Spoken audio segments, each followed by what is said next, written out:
70's time is 6:50, and this morning we're talking about seasonal affective disorder. And joining us with our morning checkup with Samaritan Medical Center is Dr. Fahd Rawra, and he has all the expertise in how to define what this is and how they treat people with seasonal affective disorder. So good morning. Good to see you. Good morning.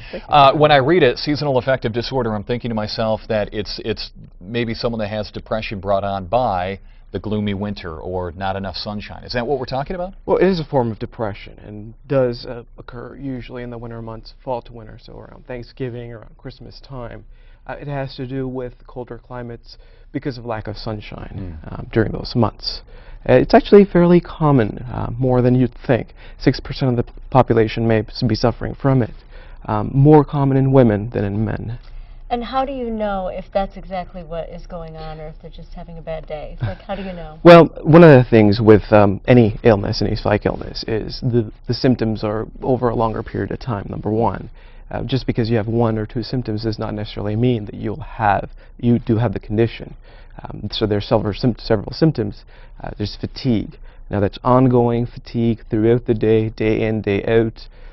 There's a loss of interest, changes in mood. Usually people will present with irritability and, of course, changes in appetite. Usually in this form of depression, there's an increase in appetite. People crave a lot of carbs.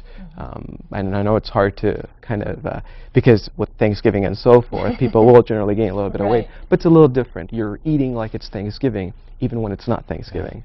So. And you're saying that this can happen more around the holidays. Is there a reason behind that? I mean, people just, they could be depressed around... No, it's just, I've just pointed out Thanksgiving and Christmas because of timing. Okay. With the winter months, the fall. Happening. Okay, so it doesn't necessarily have a relation to it. No. Now, what about treating someone with this? Are there different degrees of treatment? There's different forms of treatment. There's always the psychotherapy or therapy, where you go and sit down with a therapist for an hour session at a time, a couple of times a week.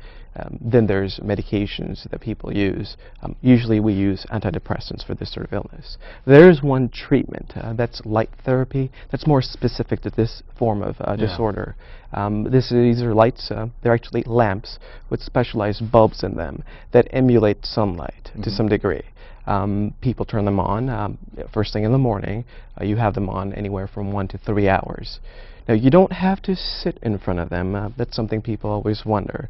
You just kind of sit in your room and you have it on the corner, as long as you're exposed to it somehow. It like gives you the illusion that you've got some sunshine? Well, it helps to regulate some of the hormones and so forth, some chemicals in the brain. And very quickly, it's vitamin D from the sun, is that right? Yes. And is that what the lamp does?